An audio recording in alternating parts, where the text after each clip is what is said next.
Train চলছে দুরন্ত গতিতে। ট্রেনের জানলা দিয়ে বাইরে তাকালে গ্রাম বাংলার সবুজ ঘাসে ঢাকা প্রান্ত আর সতেজ গাছপালা চোখে পড়ছে। কোথাও বা আবার শস্য শ্যামলা ধানের ক্ষেত নয়ন জুড়িয়ে দিচ্ছে। সুমিত জানালা দিয়ে বাইরের মনোরম দৃশ্যগুলো উপভোগ করছিল। পরিবেশের এই মনোমুগ্ধকর সুমিষ্ট আস্বাদ গ্রহণ করা হয়তো সবসময় সম্ভব হয় না। তাই সুমিত বুক ভরে জোরে শ্বাস নিল। সামনের সিটে মুখোমুখি বসা কুশল বাইরে তাকিয়ে কুশল এক মনে কি যেন ভাবছিল। সুমিত কুশলকে তার ভাবুক অবস্থা থেকে জাগিয়ে তুলে বলল, হই কি রে, কি এত চিন্তা করছিস তুই? কুশল এবার সোজা হয়ে বসে বলল, আজ আমার মনটা না দারুণ খুশি। কি যে ভালো লাগছে তোকে বলে বোঝাতে পারবো না। থ্যাংক ইউ ভাই, আমাকে সঙ্গে নিয়ে আসার জন্য। হ্যাঁ, থ্যাংক ইউ। সুমিত আর কুশল চলেছে বানেশ্বরপুর গ্রামে। সেখানে সুমিতের মামার বাড়ি। সুমিত আর কুশল পরস্পরের খুব ভালো বন্ধু। কলকাতায় একই কলেজে পড়ে। মাত্র কয়েকদিন আগে তাদের কলেজের পরীক্ষা শেষ হয়ে গেছে। তাই শহরের ঘিঞ্জি পরিবেশের একঘেয়েমি কাটানোর জন্য হাওয়া বদলে বেরিয়েছে দুজনে। প্রথমে দীঘা যাওয়ার প্ল্যান ছিল ওদের, কিন্তু শেষ পর্যন্ত সেটা বাতিল করে সুমিতের সঙ্গে তার মামার বাড়ি যাচ্ছে ওরা। আজ ট্রেনের কামরায় ততটা ভিড় নেই। একজন ঝালমুড়িওয়ালা কামরায় উঠতেই সুমিত তাকে ডাকল, ও ঝালমুড়িওয়ালা দাদা, এদিকে আসুন। ঝালমুড়িওয়ালা কাছে আসতেই দুজনে দু ঠোঙ্গা ঝালমুড়ি নিয়ে মজা করে খেতে লাগলো। এখন সকাল 9টা বাজে, আর কিছুক্ষণের মধ্যেই ধানকুড়ি স্টেশনে নামবে ওরা। সেখান থেকে টোটোতে বানেশ্বরপুর গ্রাম।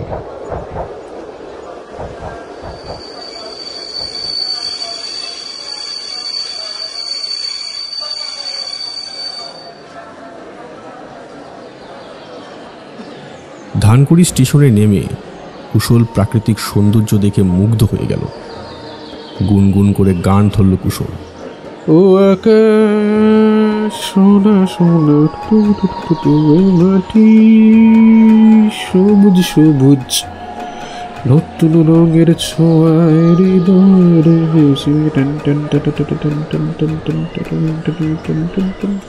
স্ট্যান্ডে এসে একজন টোটো চালককে সুমিত বলল, দাদা, বানেশ্বরপুর যাবেন? হ্যাঁ যাবো, মাথা পিছু কিন্তু 20 টাকা করে দিতে হবে বাবু। হ্যাঁ হ্যাঁ ঠিক আছে, দেব। তারপর ওরা টোটোয় উঠে বসল।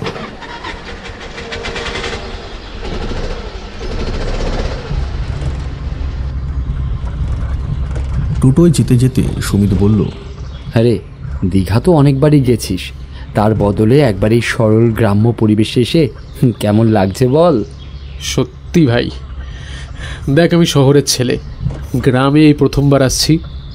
মুক্ত বাতাস সেবন করে মেরা দিল খুশ হো গিয়া। সুমিত মাঝে মধ্যে কবিতা লেখে। সে বলে উঠল,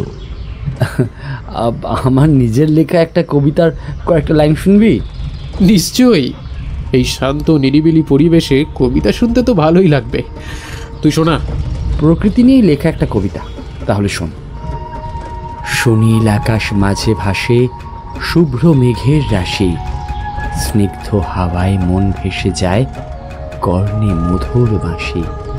দিগন্ত থেকে দিগন্ত জুড়ে সোনা রোদের খেলা, রং বেরঙের ফুল ফুটেছে প্রজাপতিদের মেলা। জানি না কোন অচিনপুরে রাজকন্যার বাস, গ্রহণ কবে করবে মোরে মিটবে মনের আশ। ক্যা বাত, চমৎকার। এই যে দেখছি প্রকৃতি প্রেমের সঙ্গে নারী প্রেম একেবারে একাকার রে ভাই। ওই একটু আদ্রু ভাব এসে যায়, ওই আর কি। কিছুক্ষণের মধ্যে সুমিত আর কুশল সুমিতের মামার বাড়িতে পৌঁছে গেল। সুমিতের দাদু দিদিমা এখনো জীবিত আছেন। সুমিত আর কুশলকে সাদরে অভ্যর্থনা জানালো তারা। দুপুরে খাওয়ার আয়োজন ছিল দারুণ। দই, কাতলা, ভেটকি, পাতুরি, খাসির মাংস দিয়ে ঠেসে খেয়ে কুশল ঠেকুর তুলে বলল, ও একেই বলে মামার বাড়ির যত্ন আদর। উফ। খাওয়া দাওয়ার পর খানিকটা ঘুমিয়ে পড়েছিল ওরা। ঘুম ভাঙতেই দেখে একরাশ কালো মেঘ আকাশে বাধা বেঁধেছে। আহ, এই আজকের মতো বাইরে বেরোনোর দফা শেষ একদম। এক্ষুনি বৃষ্টি এলো বলে। কুশলের মুখের কথা শেষ হতে না হতেই মুষলধারে বৃষ্টি নামল। অগত্যা কি আর করা যায়, দুজনে উঠে এসে বাইরের ঘরে এলো। সুমিতের দাদু মৃগেনবাবু বেশ রসিক লোক, দারুণ গল্প বলতে পারেন।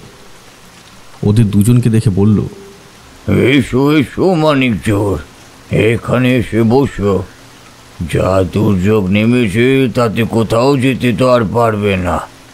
গরম গরম বেগুনি ভাজা হচ্ছে, তার সঙ্গে মুড়ি আর চা খেতে খেতে বর্ষাই বরং উপভোগ করো। হ্যাঁ, তার সাথে যদি একটা ভূতের গল্প শোনাও তাহলে তো সন্ধ্যেটা জমে যাবে। বেশ তো বেশ তো, আজকে বরং আমি আমার নিজের জীবনে ঘটে যাওয়া একটা ভৌতিক ঘটনা গল্পের আকারে বলছি। হ্যাঁ, শোনো তাহলে। সুমিত আর কুশল জাকিয়ে বসল। এই সময় মামার বাড়ির কাজের লোক গরম গরম বেগুনি, মুড়ি আর চা দিয়ে গেল তিনজনের জন্য। মৃগেনবাবু বলতে শুরু করলেন, যখনকার কথা বলছি আমার বয়স তখন ওই 15 কি 16 হবে। হ্যাঁ, উঠতি যৌবন বয়স তখন। শরীরে নতুন শক্তি আর মনে অদম্য উৎসাহ, যে কোনো কাজেই অফুরন্ত আগ্রহ। আর গ্রামের তখনকার পরিবেশ এখনের থেকে অনেকটাই আলাদা ছিল। জনবসতি এত ঘন ছিল না। গ্রামের বেশিরভাগ জায়গায় নানান রকম গাছগাছালিতেই ভর্তি ছিল। আমাদের গ্রামের উত্তর দিকে বসতি যেখানে শেষ হচ্ছে, তারপরই শুরু হচ্ছে বিঘার পর বিঘা খোলা জমি। বছরে একবারই ধান চাষ হতো তখন, বাকি সময় ফাঁকাই পড়ে থাকতো। তার মধ্যে আবার কিছু জমিতে চাষাবাদও হতো, আর কিছু জমি সারা বছরই ওই ফাঁকা পড়ে অবস্থাতেই থাকতো। ফাঁকা পড়ে থাকার কারণে আগাছার জঙ্গলে ভরে যেত জমিগুলো। এই কয়েকশো বিঘা জমি নিয়েই বিস্তীর্ণ মাঠের নাম ছিল শোলা চকের মাঠ। শোলা চকের মাঠটার চারিপাশ মৌজা বাঁধ দিয়ে ঘেরা। বাঁধের অন্যদিকে আরও একটা ফাঁকা মাঠ ছিল, তার নাম গড় খালির মাঠ। বাঁধের পাশেই কাটা খালটা বাঁধের গা বরাবরই বিস্তৃত ছিল। খালের জলে কচুরি পানা ভর্তি হয়ে থাকতো সব সময়। মৌজা বাঁধের পশ্চিম দিকে আমাদের একটা পচা ডোবাও ছিল। খালের সঙ্গে সংযোগ থাকায় ওই ডোবায় প্রচুর মাছ পাওয়া যেত। বিগত কয়েক বছর ধরে সেখানে মাছ ধরাও হয়নি। সে বছর আমার বাবা ঠিক করলো ডোবা সেচে সব মাছ ধরে বিক্রি করবে। এই মতো আমার বাবা আমাকে বলল, সারা রাত দমকল চালিয়ে রাখতে হবে। খুব ভোর থেকে পাঁক থেকে মাছ ধরে ফেলবো, তারপর বাজারে বিক্রি করতে নিয়ে যাব। রাতে তুই আমার সাথে এই ডোবার পাশে বানানো তাঁবুতে থাকবি। কথাটা শুনে আমার বেশ আনন্দই হলো। চাষে পাম্পের ব্যবহার তখন সবে শুরু হয়েছে। আমাদের বাড়িতেও তখন চাষের জন্য ভিলিয়াস কোম্পানির পাম্পিং মেশিন কেনা হয়েছিল। আমার বাবা সেটাকে দমকল বলতো। পাম্পিং মেশিনটা বেশ ভারী ছিল, তাই দড়ি বেঁধে বাঁশের সাহায্যে দুজন মিলে বয়ে নিয়ে যেতে হতো সেই পাম্পিং মেশিনটাকে। চাষের জল সেচের জন্য দমকলটা যখনই চালানো হতো আমার মনটা বেশ খুশি হয়ে উঠত। ছোটবেলায় আমার খুব মাছ ধরার নেশাও ছিল। বাড়িতে না জানিয়ে বন্ধুদের সঙ্গে ছিপ কিংবা জাল নিয়ে মাঝে মধ্যেই খালে বিলে মাছ ধরে বেড়াতাম। বাবা যখন মাছ ধরার প্রস্তাবটা দিল তখন থেকে মনটা আনজান করতে লাগলো। ডোবায় মাছ ধরার জন্যই আর কি। তার উপর সারা রাত তাঁবুতে কাটানোর রোমাঞ্চকর অভিজ্ঞতাও হবে ভেবে শরীরে একটা আলাদাই শিহরণ অনুভব করলাম। আমাদের মাছ ধরতে যাওয়ার ব্যাপারে পাড়ার সবাইকে বলে বেড়াতে লাগলাম। মাছ ধরার কথা শুনে আমার সমবয়সী বন্ধু উপেন বলল, আমিও যাব তোদের সাথে। আমাকে সঙ্গে নিতে বল না তোর বাবাকে, আমিও মাছ ধরতে যাব। আমারও তো খুব ভালো লাগে মাছ ধরতে। আমি বাবাকে উপেনের কথা বললাম। বাবা, উপেন আমাদের সঙ্গে যাবে বলছে, তুমি কি ওকে সঙ্গে নিতে রাজি আছো? প্রস্তাবটা শুনে বাবা রাজিও হয়ে গেল। বাবা বলল, উপেনের বাবা গিরিশ তো আমাদের সঙ্গে যাবে। গিরিশ যদি রাজি থাকে তাহলে আমারও আপত্তি নেই। তাছাড়া রাত বিরেতে আমরা সংখ্যায় বেশি জন থাকলে শক্তি আর সাহস দুটোই বাড়বে, কাজের সুবিধা হবে। তোর গিরিশ কাকার কাছে গিয়ে জিজ্ঞেস কর, রাজি থাকলে সময় মতো তৈরি থাকতে বলবি। গিরিশ কাকা উপেনকে সাথে নিতে রাজি হয়ে গেল। গিরিশ কাকাও বলল, ঠিক আছে, সঙ্গে চলুক। উপেন তো মাছ ধরতে পটু, তাছাড়া তোর আরো একজন সঙ্গী হবে। আমি উপেনকে সেই কথাই জানালাম। উপেন খুব খুশি হলো। উপেন আমাকে বলল, বেশ জমিয়ে চড়ুইভাতি করা যাবে। হ্যাঁ, কি বলিস মৃগেন? তারপর বড় বড় মাছ ধরা, কি যে রোমাঞ্চকর অনুভূতি হচ্ছে আমার, তোকে আমি বলে বোঝাতে পারবো না ভাই। দারুণ মজা হবে। আমিও তার সঙ্গে একমত হই বললাম, অনেক মাছ ধরতে পারলে আরো বেশি মজা হবে, বুঝলি?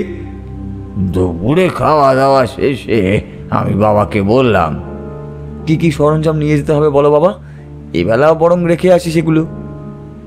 বাবা কি কি জিনিস ডোবার কাছে নিয়ে যেতে হবে সেগুলো বলে দিল।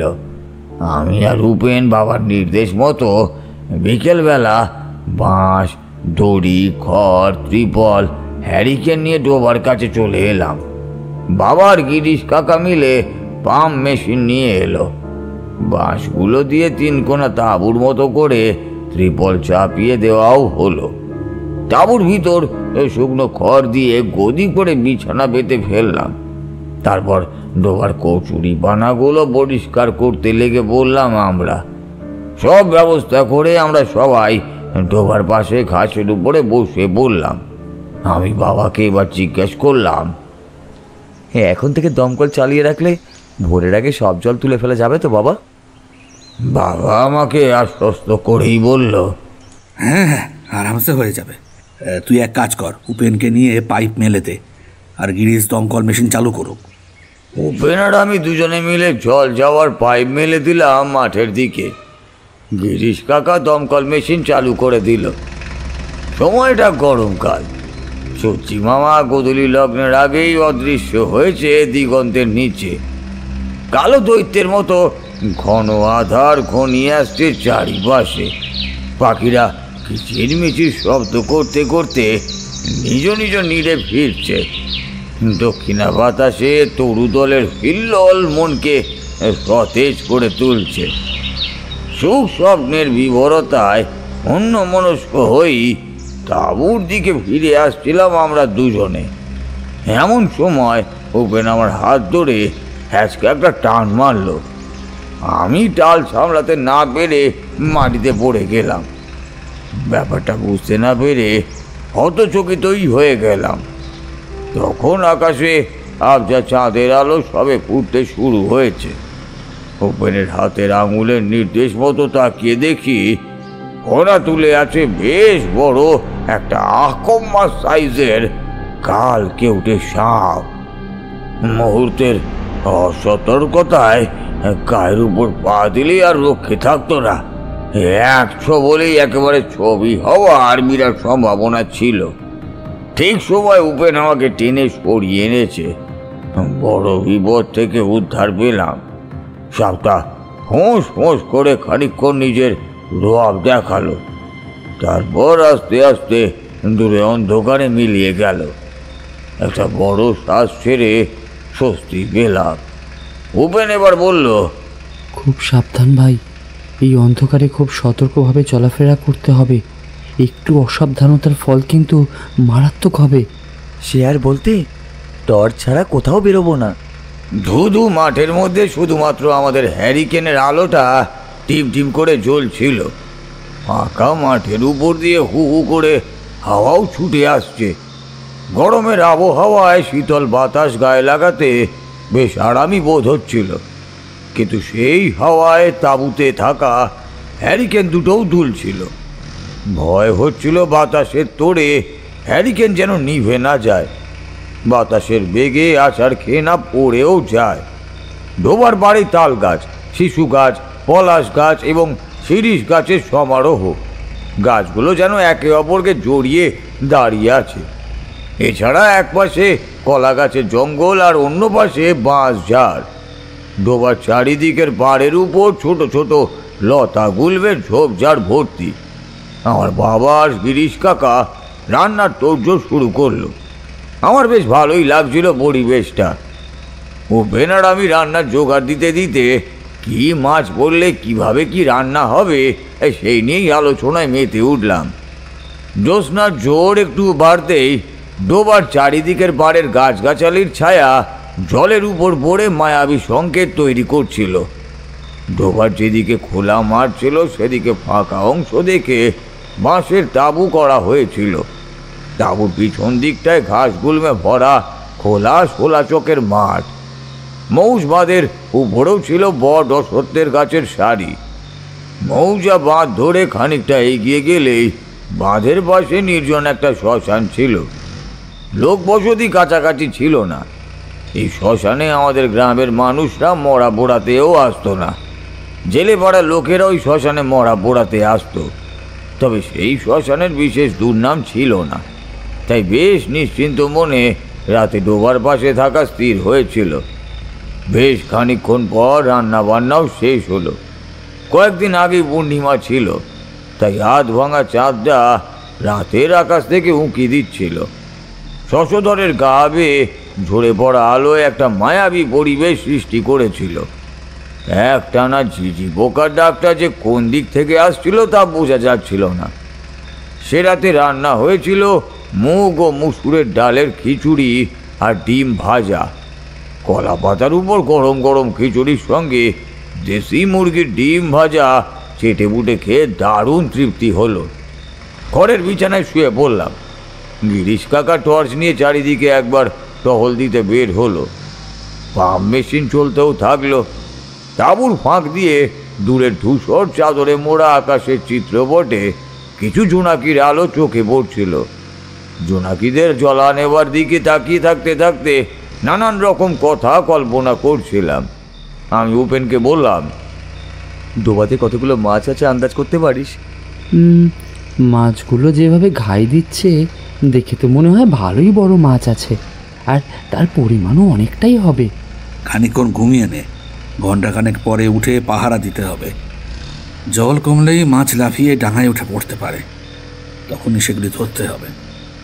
গল্প করতে করতে আমার একটু তন্দ্রা মতন এসে গিয়েছিল। ঘুম ছুটে গেল গিরিশ কাকার ডাকাডাকিতে।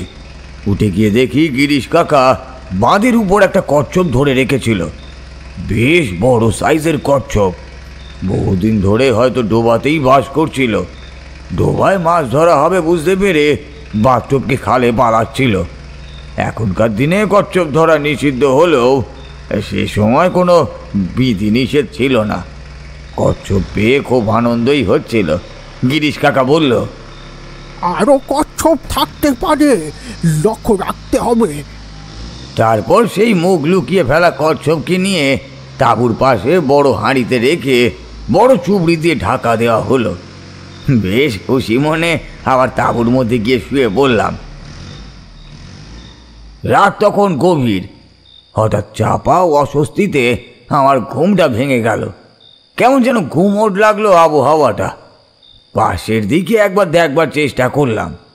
হ্যারিকেনের আলোর জোর কমানোই ছিল। তবুও বুঝলাম যে আমার বাবা আর উপেন তখনও ঘুমাচ্ছে। কিন্তু গিরিশ কাকা তাঁবুর ভিতর আর নেই।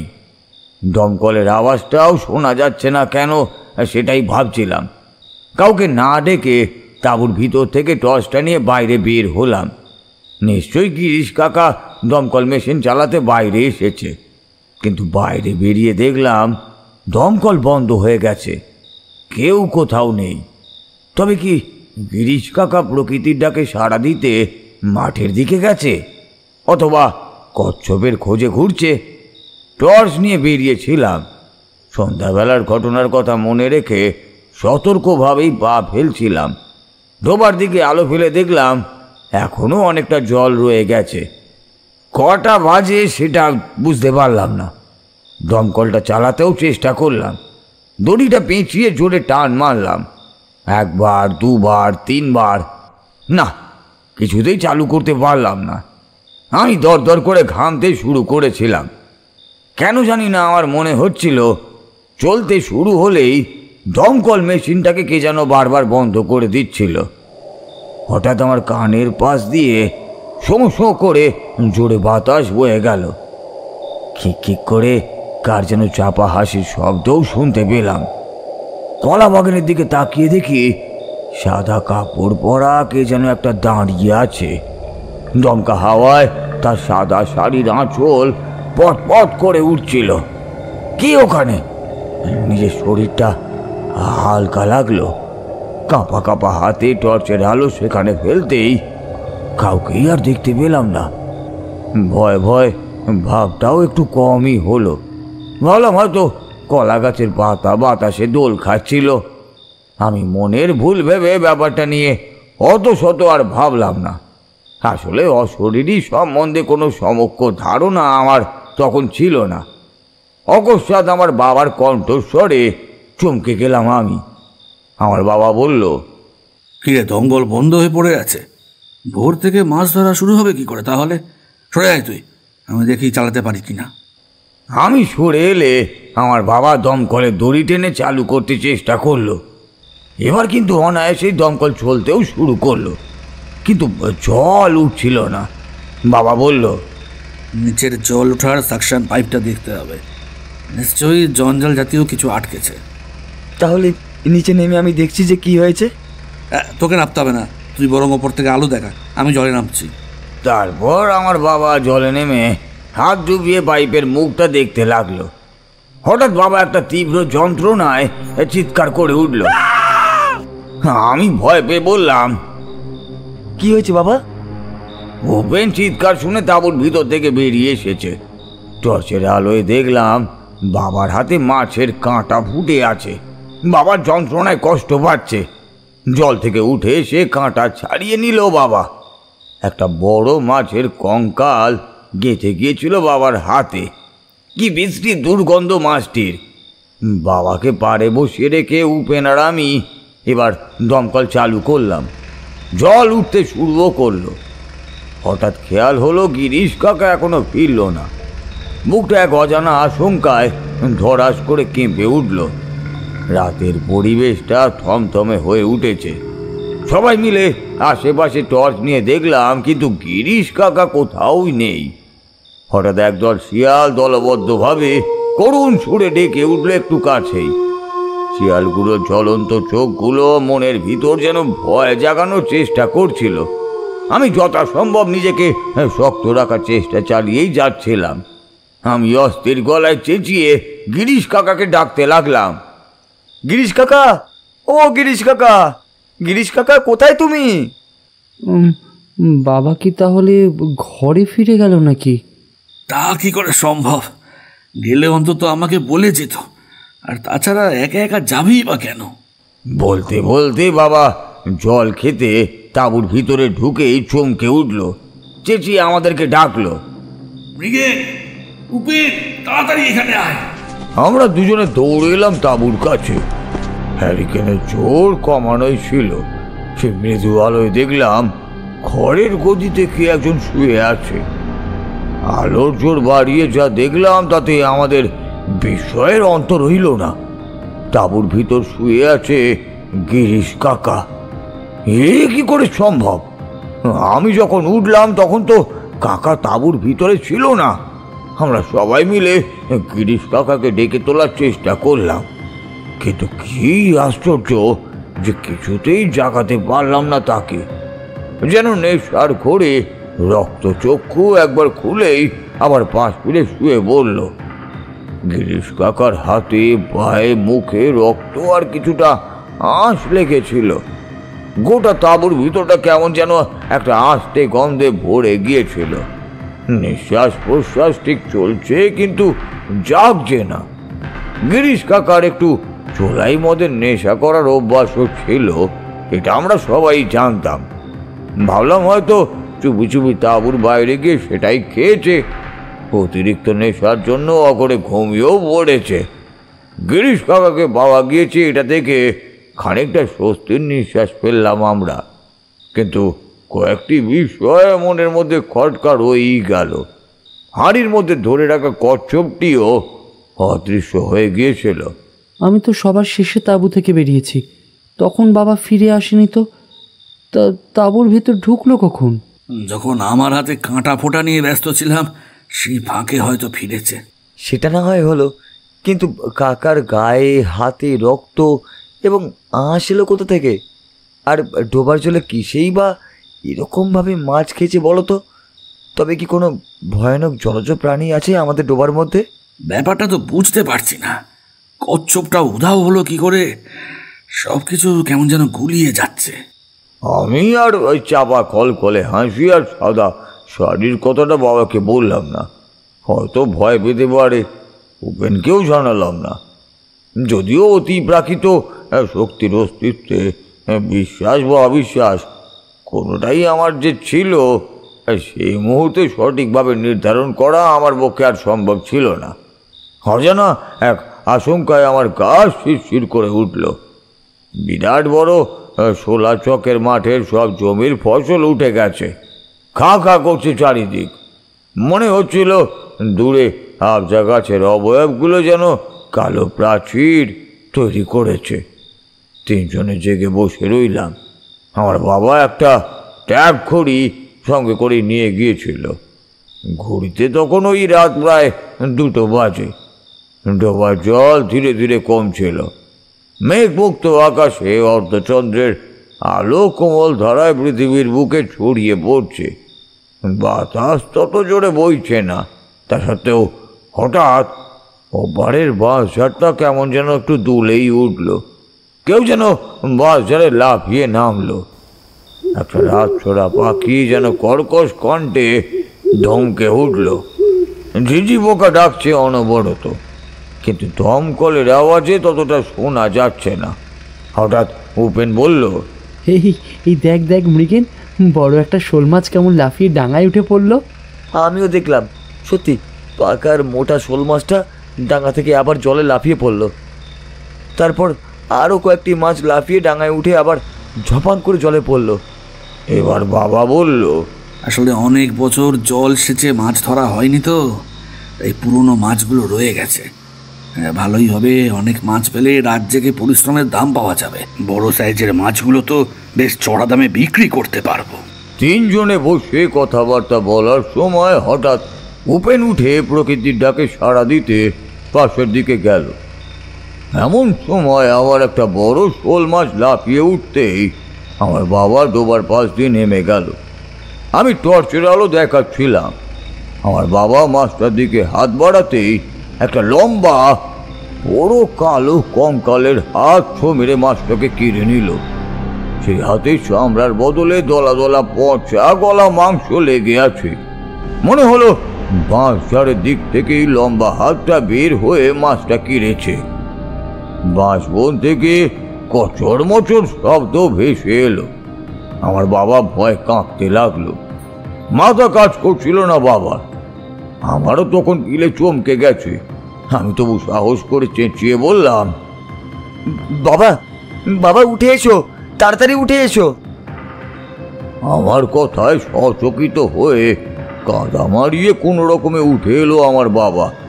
চারিদিকে কেমন মাছ পচা দুর্গন্ধে ভরে গেছে। কিন্তু উপেন কোথায় গেল? বাইরে থেকে এখনো ফেরেনি সে। বুকের ভিতরটা ছ্যাঁত করে উঠল। ভূতের পাল্লায় পড়ে অশুভ কিছু ঘটলো না তো? এমন সময় আবারও একদল শিয়ালের উল্লাস শোনা গেল। আমি বাবাকে সঙ্গে নিয়ে ছুটতে ছুটতে উপেনের নাম ধরে ডাকতে লাগলাম, উপেন, উপেন, কোথায় তুই? সাড়া দে। এদিক ওদিক দেখতে দেখতে একটা জায়গায় চোখ পড়তেই আতঙ্কিত হয়ে বললাম। পিঠের শির দ্বারা দিয়ে হিম শীতল স্রোত বয়ে গেল। দেখলাম উপেন চিৎপাত হয়ে শুয়ে আছে, আর তার বুকের উপর ঝুঁকে আছে পচা বিভৎস মূর্তি একটা। কত বিক্ষত মুখ থেকে রক্ত ঝরছে। নাকের বদলে গোল গর্ত, চোখ সামনের দিকে ঠেলে বেরিয়েছে, উন্মুক্ত দুপাটি দাঁত কামড় বসাতে প্রস্তুত, মুখ দিয়ে এক অপার্থিব ভয়ানক আওয়াজ বেরিয়ে আসছে। হয়তো সে উপেনকে কামড়াতেই যাচ্ছিল, কিন্তু আমাদের পায়ের শব্দ শুনে তার শরীর না ঘুরে শুধু মাথাটাই ঘুরল। আমার বাবা জ্বলন্ত হ্যারিকেনটা হাতে নিয়েই এসেছিল, আমার হাতে ছিল টর্চ। সেই মুহূর্তে কিং কর্তব্য বিমূঢ় হয়ে দাঁড়িয়েছিলাম আমি। বিভৎস মূর্তিটা উপেনকে ছেড়ে এবার আমার দিকে ঘুরে তাকালো, বিকট বিচ্ছিরি ভাবে হাসতে হাসতে এগিয়ে আসছিল আমার দিকে। আমার পা দুটো যেন মাটিতে আটকে গিয়েছিল, কিছুতেই সরাতে পারছিলাম না। চাঁদের আলো নিভে গিয়ে কোথা থেকে একরাশ কালো ধোঁয়ার মতো অন্ধকার যেন চারিপাশে ঢেকে ফেললো। আমার সম্বিত ফিরল আমার বাবার চিৎকারে, সরে আয় ব্রিগেড, সরে আয়! আমি সভয় কয়েক পা পিছনে পিছিয়ে গেলাম। ঠিক সে সময় আমার বাবা হ্যারিকেনের একটু কেরোসিন ঢেলে নিয়ে কাঁধের গামছাটাতে আগুন ধরিয়ে ছুড়ে দিল কুৎসিত প্রেতাত্মার দিকে। আর তার সঙ্গে বাবা মা কালীর নাম জপ করতে লাগলো জোরে জোরে। আগুন গায়ে পড়তেই প্রেতাত্মা থমকে গেল, তারপর একটা আর্তনাদ করে নিমেষের মধ্যেই অদৃশ্য হলো। আমি তখন একটু ধাতস্থ হয়েছি, ওপেনকে টেনে পাঁজা কোলা করে তুলে তাঁবুর কাছে নিয়ে এসেছি। দমকলও বন্ধ হয়ে গিয়েছিল। ডোবায় তখন অদ্ভুত এক দৃশ্য, ছোট বড় নানা অশরীরীরা লম্বা লম্বা হাত দিয়ে মাছ ধরে খাচ্ছে। কোনো হাতটা এসেছে পাড়ের তাল গাছ থেকে, আবার কোনোটা বাঁধের বট কিংবা অসত্য থেকে। আসতে দুর্গন্ধে টেকা দেয়। ডোবার তলায় যে অল্প জল ছিল সেটা লাল হয়ে উঠেছে। পিশাচগুলো আমাদের দেখে অট্ট হাসিতে ফেটে বলল। আমি স্পষ্টভাবে অনেকগুলো প্রেতাত্মাদের কথাগুলো শুনতে পেলাম। প্রেতাত্মারা বলছে,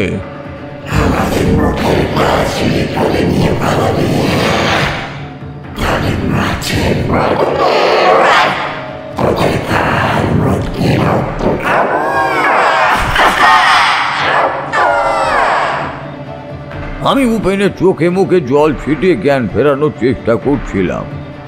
এমন সময় একটি লিফটিকে হাত পিছন থেকে হঠাৎ আমার গলাটা চেপে ধরল। বরফ শীতল সে হাতের স্পর্শে আমার বুকের রক্ত হিম হয়ে গেল। কোন রকমে হাত সরিয়ে দিতে গিয়ে উল্টে পড়লাম মাটিতে। জোরে জোরে শ্বাস নিয়ে হাঁপাতে লাগলাম। সামনের দিকে নিয়মান চাঁদের আলোয় যা দেখলাম তাতে আমার আত্মারাম হাঁচা ছাড়ার জোগাড় হলো।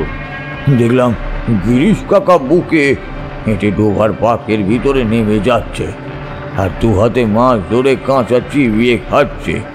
আমার বাবা তখন তাঁবুর ভিতর থেকে খড় জ্বালিয়ে নিয়ে অশরীরীদের উদ্দেশ্যে ছুড়ে দিচ্ছে, আর মুখে বলছিল, গিরিশকে ছেড়ে দে বলছি শয়তানরা, না হলে জ্বালিয়ে শেষ করবো তোদের।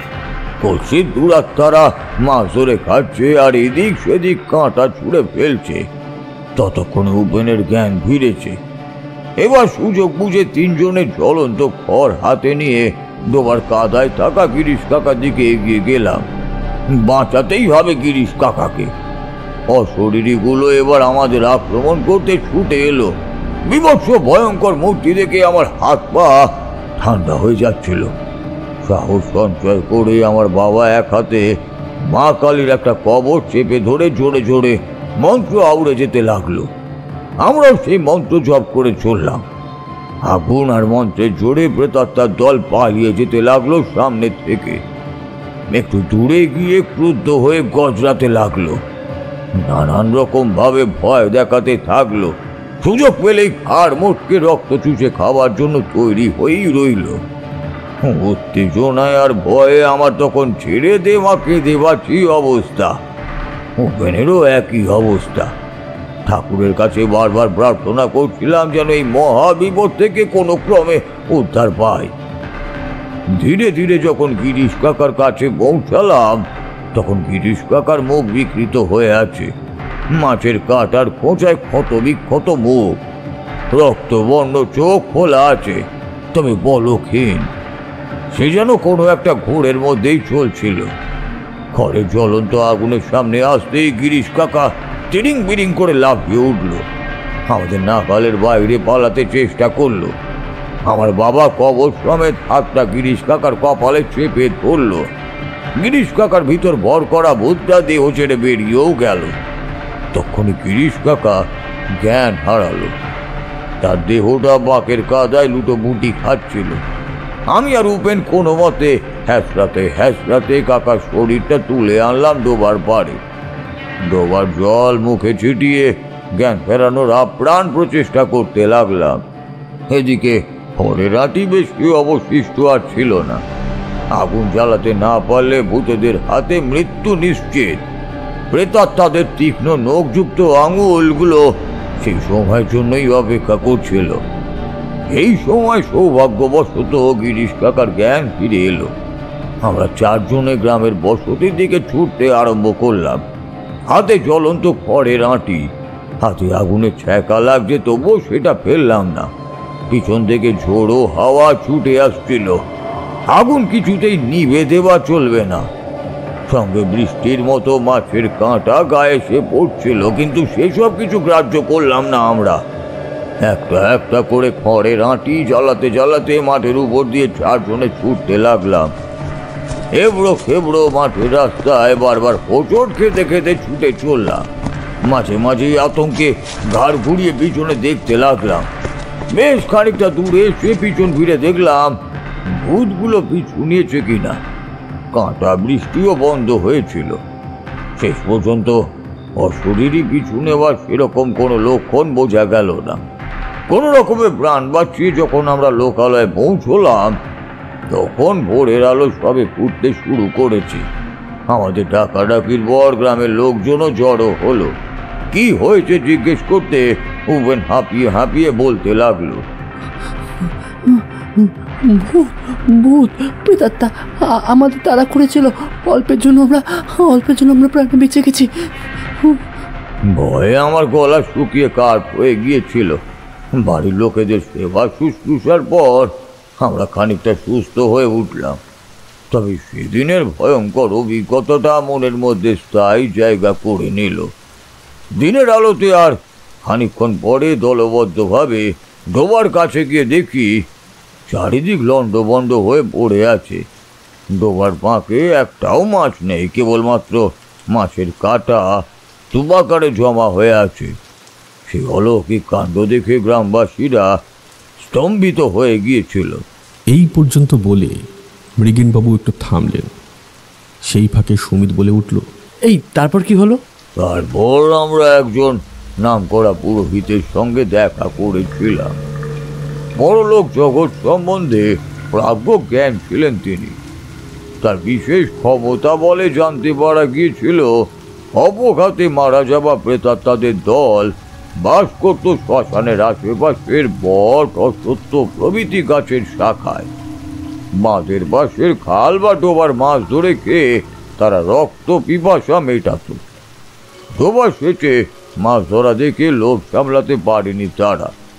দলে দলে নেমে পড়েছিল মাছ খেতে।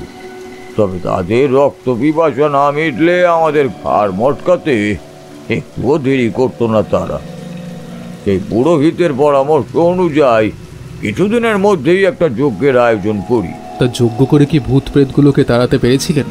না, যজ্ঞের উদ্দেশ্য সেটা ছিল না।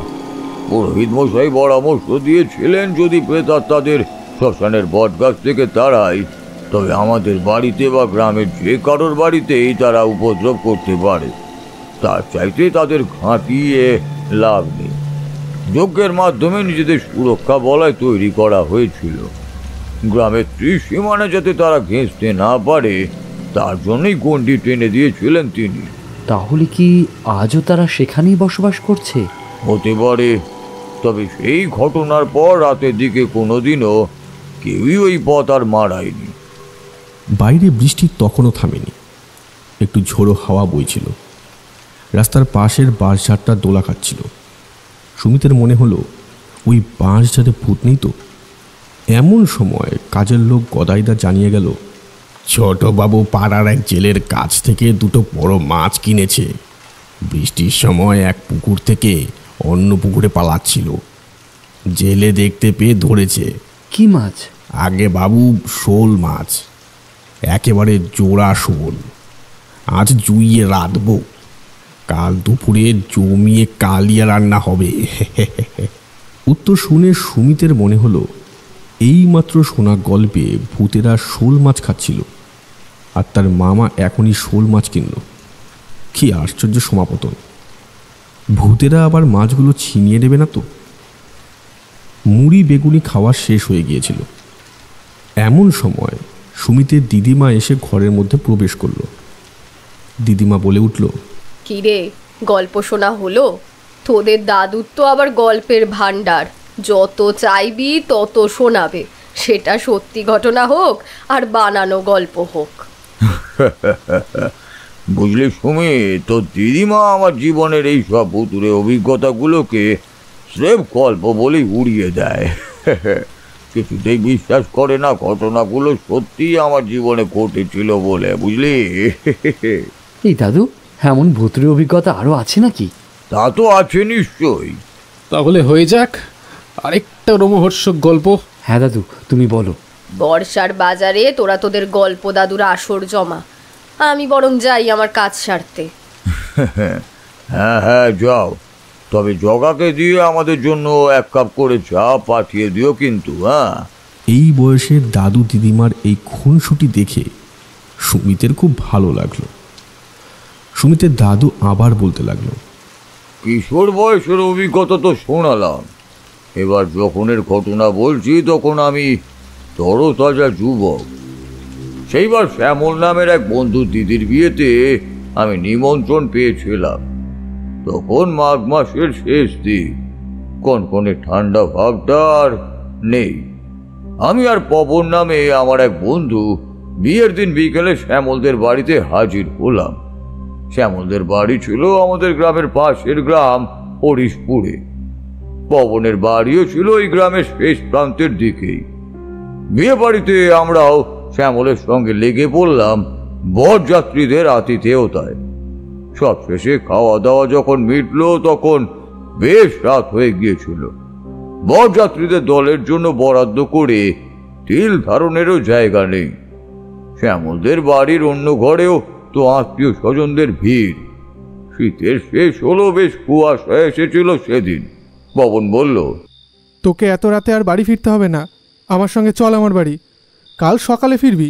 সেই ভালো, আমার সাইকেল আছে, পিছনে চেপে বস পাবো না। জোরে সাইকেল চালালে তোদের বাড়ি পৌঁছাতে কতক্ষণই বার লাগবে বল দেখিনি? কথা মতো শ্যামলকে বিদায় জানিয়ে সাইকেল নিয়ে রাস্তায় নেমে এলাম। শীতের রাত, কুয়াশায় ঢাকা চারিপাশ। পবনের হাতে একটা টর্চ। কাঁচা মাটির রাস্তাটা গ্রামের বুক চিড়ে এঁকে বেঁকে এগিয়ে গেছে। পবনকে পিছনে বসিয়ে প্যাডেলে চাপ দিলাম। এবড়ো খেবড়ো রাস্তা ধরে এগোতে লাগলাম পবনদের বাড়ির দিকে। পবন পিছনে বসে টর্চ ধরে রইল। নিকষ কালো অন্ধকার ভেদ করে টর্চের আলোর বৃত্তের ভরসায় সাইকেল চালাচ্ছিলাম। রাস্তার দুপাশে গাছগাছালিগুলো কুয়াশার ধূসর চাদর জড়িয়ে দাঁড়িয়েছিল। ঠান্ডা হাওয়ায় ফুলের মাফলারটা বারবার খুলে যাচ্ছিল। হাত দিয়ে ঠিক করে নিয়ে জোরে প্যাডেল করতে থাকলাম। একটা জায়গায় এসে রাস্তাটা দুভাগে ভাগ হয়েছিল। পবনদের বাড়ি যাওয়া যেত দুদিক দিয়েই। একটা রাস্তা অনেকটা ঘুরে ফাঁকা মাঠ পেরিয়ে যেতে হতো, আর অন্যটি পরিত্যক্ত শ্মশানের পাশ দিয়ে সোজা পথ। আমি পবনকে বললাম, কিরে, কোন পথটা ধরবো?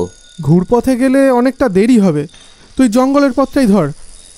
অবশ্য তুই যদি ভয় পাস তাহলে ঘুরে চল। কোনো যুবককে ভীতু বললে তার আত্মসম্মানে আঘাত করা হয়, তাই আমি উত্তর দিলাম, ভয় আবার কিসের রে? তুই এ পথ দিয়ে যাতায়াত করিস, রাতে কোন রাস্তায় সাইকেল ভালো চালানো যাবে সেজন্যই তো তোকে জিজ্ঞাসা করলাম নাকি। ঠিক আছে ভাই, চল এবার ডান দিকে ঘোড়া সাইকেল। যে পথটা ধরে চললাম সে পথে জঙ্গলের পরিমাণ একটু বেশি ছিল। কিছু কিছু জায়গায় আগাছার জঙ্গল রাস্তাটাকে সংকীর্ণ করে তুলেছে। কাছাকাছি কোনো জনবসতিও ছিল না। হঠাৎ পাশের দিকে বাতাসে ভেসে থাকা অনেকগুলো জ্বলন্ত অগ্নিবিন্দু দেখে চমকে উঠলাম। সাইকেলের গতি কমে এলো। পবন বলল, কি হলো রে, সাইকেল থামালি কেন? ইশারায় পাশের দিকে দেখতে বললাম পবনকে। সেও চমকে উঠল। তারপর হাতের টর্চের আলো সেদিকে ফেলতেই দেখতে পেলাম একদল শিয়াল ভাগাড়ে মৃত পশুর পচা মাংস খাচ্ছিল। পচা মাংসের দুর্গন্ধে বাতাস ভারীও হয়েছিল। শিয়ালগুলোর উপর আলো পড়তেই সেগুলো বিরক্ত হয়ে আমাদের দিকে ক্রুদ্ধ দৃষ্টিতে তাকিয়ে রইল। এই পরিস্থিতিতে আমার গা হাত কিরকম শিরশির করছিল। আবার সাইকেল চালানো শুরু করলাম। এবার বেশ কয়েকবার বেল বাজালাম অকারণেই। কিছুটা যাওয়ার পরই পবন বলল, মৃগেন, এই রাস্তা দিয়ে বাড়ি ফেরাটা মনে হয় ঠিক হয়নি। কেন, এখন আবার কি হলো? তুই তো আমাকে ভীতু বলছিলিস, এখন তুই ভয় পাচ্ছিস? না রে, তখন বুঝতে পারিনি। এখন যত এগোচ্ছি মনে হচ্ছে কে যেন আমাদের পাশে পাশে গাছের আড়ালে আড়ালে চলছে। কথাটা শুনে আমার গাটা ছমছম করে উঠল। বললাম, কিরে, পিছনে ফিরবো নাকি? না, পেছনে যেতে হবে না, তুই জোরে চালা সাইকেল। পরিত্যক্ত শ্মশানটা পেরিয়ে যেতে পারলে আর বেশি দূর নয়। শ্মশান পেরোলাম বেশ দ্রুত গতিতে, কিন্তু খানিক যেতেই ঘটল বিপত্তি। মাটির রাস্তায় বেশ বড় একটা গর্ত ছিল। সাইকেলের চাকা তাতে পড়তেই হুড়মুড়িয়ে পড়ে গেলাম মাটিতে।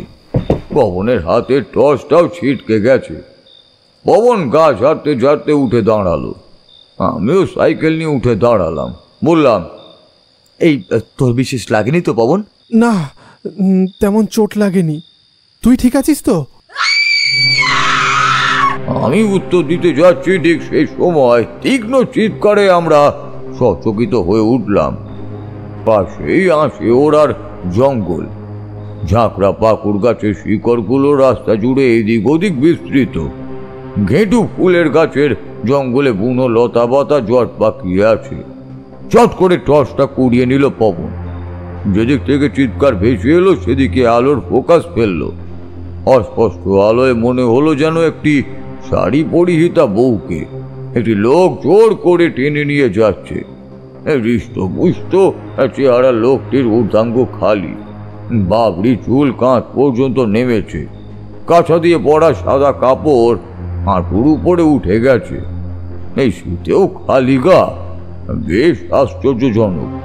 স্ত্রী লোকটির আসন্ন বিপদাশঙ্কা করে আমার বুকের ভিতরটা কেঁপে গেল। মহিলাটিকে বাঁচানোর উদ্দেশ্যে চিৎকার করতে করতে দুজনেই ছুটে গেলাম। শ্মশানের এদিকটায় ভাঙা হাঁড়ি আর আবর্জনা ফেলা হয়, সেসব কিছু অগ্রাহ্য করে ছুটতে লাগলাম। পেছন দিক থেকে স্ত্রী লোকটির কিংবা দশাশই লোকটির মুখ দেখতে পাচ্ছিলাম না, তবে তার হাতে যে মোটা এক গাছা রশি আর দড়ি আছে সেটা বোঝা যাচ্ছিল। আমাদের হাঁক ডাকে তার কোনো ভাবান্তর হলো না, যেন কোনো চিৎকার শুনতেই পাইনি। মহিলাটি চুলের মুঠি ধরে হির হির করে টেনে নিয়ে যাচ্ছিল। মহিলাটি তারও সরে চেঁচাচ্ছে। সহসা লোকটি একটা মোটা শ্যাওড়া গাছের ডালের দড়িটা বেঁধে ফেলল। তারপর মহিলাটির গলায় ফাঁসও দিয়ে দিল। লোকটির কৃতকর্মের অবশ্যম্ভাবী ফলাফল সম্বন্ধে ভাবতেই গায়ে কাঁটা দিল। পেট দিয়ে ভয়ের একটা শীতল স্রোত নেমে গেল। যে কোনো প্রকারে লোকটিকে বাধা দিতেই হবে। আমরা দুজনে ছিলাম, নিশ্চয়ই লোকটাকে কাবু করে ফেলতে পারবো। কিন্তু আমরা পৌঁছানোর আগেই বিভীষিকাময় কাণ্ডটা ঘটে গেল। মহিলাটি গাছের ডালে ঝুলে ছটফট করতে করতে শেষ নিঃশ্বাস ত্যাগ করল। ঘটনার আকস্মিকতায় বিহবল হয়ে লোকটির খুব কাছে গিয়ে থমকে দাঁড়িয়ে পড়লাম আমরা। আর কিছুই করার নেই। লোকটির উপর রাগে তখন গা রিড়ি করছে। এই জঘন্য কাজে শাস্তি দিতেই হবে। ক্ষিপ্ত হয়ে ঝাঁপিয়ে পড়তে যাব এমন সময় লোকটি ফিরে তাকালো। অন্ধকারে চোখ খানিকটা ঠিকঠাক ভাবে দেখা দিয়েছিল। সেই চাহনি দেখে বুকে রক্ত জল হয়ে গেল। বিভৎস ভয়ঙ্কর মুখে দগদগে ঘা। অন্ধকারে ধকধক করে জ্বলছে চোখ, আর ঠোঁটের পাশ দিয়ে রক্ত গড়িয়ে পড়ছে। পবনের বিস্ফারিত চোখ আমার পেটের ভিতর থেকে ভয়ের ভাবটা দলা পাকিয়ে এসে গলায় যেন আটকে ছিল। এমন সময় ঝুলন্ত লাশটা বিকৃত কণ্ঠে বলে উঠল, পালিয়ে যা, পালিয়ে যা। ঝুলন্ত মহিলার জিভ বাইরে বেরিয়ে এসেছে। সেই অবস্থাতেই সে সাবধান করছে আমাদের। হৃষ্টপুষ্ট লোকটা এবার এক পা করে আমাদের দিকেই আসছে। আমি সম্বিত ফিরে পেয়ে পবনের হাত ধরে ঊর্ধ্বশ্বাসে দৌড় দিলাম। ঝোপ ঝাড় ভেঙে এলো পাতারি ছুটছি, পায়ের নিচে মাটির কলসির ভাঙা অংশ লেগে কেটে যাচ্ছে, তাতে আমাদের হুঁশ নেই। পিছন থেকে বিকট অর্থ হাসি শোনা যাচ্ছিল। রাস্তার উপরে এসে সাইকেল নেওয়ারও আর সময় হলো না, সোজা ছুটতে লাগলাম। হাতে টর্চের আলোয় সামনে দেখলাম বাঁশ বাগানের বাঁশগুলো রাস্তার উপরে এসে পড়েছে। ভবন বাঁশগুলো ডিঙিয়ে যাওয়ার চেষ্টা করতেই আমি তাকে টেনে ধরলাম। আমি হাঁপাতে হাঁপাতে বললাম, তুই প্রচলিত কথাগুলো ভুলে গেলি? হ্যাঁ, ওটা প্রেতাত্মার চাল। বাঁশ ডিঙে যেতে গেলেই বাঁশটা উপরে সোজা হয়ে যাবে। ভবন খানিকটা দম নিয়ে বলল, হ্যাঁ রে, একদম ভুলে গেছিলাম। চল পাশ দিয়ে ছুটে পালাই। কিন্তু পালাবার আগে লোকটির প্রেতাত্মার সামনে এসে দাঁড়ালো। সুচালো নখযুক্ত দুটো হাত আমাদের গলা চেপে ধরতে এলো। আর রেহাই নেই। হঠাৎ মাঝপথেই হাতগুলো থেমে গেল। মহিলার প্রেতাত্মার বিকট কণ্ঠস্বর শোনা গেল, আমার যা ক্ষতি করার করেছিস, আর কারো ক্ষতি করতে দেব না তোকে। এই সুযোগ নষ্ট করলাম না। ডান পাশের কাদায় ভরা নয়াঞ্জলি পেরিয়ে গিয়ে বাঁশ বাগানের পাশ কাটিয়ে আবার ছুটতে লাগলাম সারা দেহে কাদায় ভর্তি নিয়ে। পিছন থেকে তখন শুধু দুই পিশাচের ক্রুদ্ধ গর্জন শুনতে পাচ্ছিলাম। ছুটতে ছুটতে যখন পবনদের বাড়িতে এলাম, তখন শরীর ক্লান্ত অবসন্ন হয়ে পড়েছে। এক ভয়ানক বিপদ থেকে কোনো ক্রমে যাত্রায় রক্ষা পেয়েছি। ঢকঢক করে খানিকটা জল খেয়ে তবে ধাতস্থ হয়েছিলাম আমরা। বাপ রে, তাহলে তো তোমরা সাক্ষাৎ মৃত্যুর হাত থেকে বেঁচেছিলে। কিন্তু পরে কি জানতে পেরেছিলে যে ওই প্রেতাত্মাদের পরিচয়? হ্যাঁ, সেটা অবশ্য জানতে পেরেছিলাম। আসল ঘটনাটা ছিল, ওই হৃষ্টপিষ্ট লোক বা প্রেতাত্মার নাম ছিল প্রদীপ। শ্বশুর বাড়ি থেকে পণ দিতে না পারার কারণে সে তার স্ত্রী কমলার উপর অকথ্য অত্যাচার চালাতো। কয়েক বছর আগে সে তার স্ত্রী কমলাকে শেওড়া গাছে ঝুলিয়ে খুন করে, আর রটিয়ে দেয় কমলা আত্মহত্যা করেছে। সেই থেকে কমলার অতৃপ্ত আত্মা হয়তো ঘুরে বেড়াতো পরিত্যক্ত শ্মশানের আশেপাশেই। অবশ্য কয়েক বছরের মধ্যে প্রদীপও অপঘাতে মরেছিল। রাতের বেলা পথ চলা মানুষকে ওই দৃশ্য দেখিয়ে কি কমলা আসল সত্যতাটা বোঝানোর চেষ্টা করত? সেটা অবশ্যই হতে পারে, তবে কমলার জন্যই কিন্তু আমরা সেদিন প্রাণে বেঁচেছিলাম। সুমিতের দাদু মৃগেনবাবু গল্প বলা শেষ করতেই দিদিমা ঘরে ঢুকে বলল, কাল গল্প 18-20 শুনে তো আর পেট ভরবে না। রাতের খাবার খেয়ে নিবি আয় সবাই। সুমিতের দাদু কিছু বললেন না, শুধু মুচকি হাসলেন। বৃষ্টি থেমে গিয়েছিল। একটা জোর বাতাসের ঝটকায় গাছপালাগুলো গাছ ছাড়া দিয়ে দাঁড়ালো।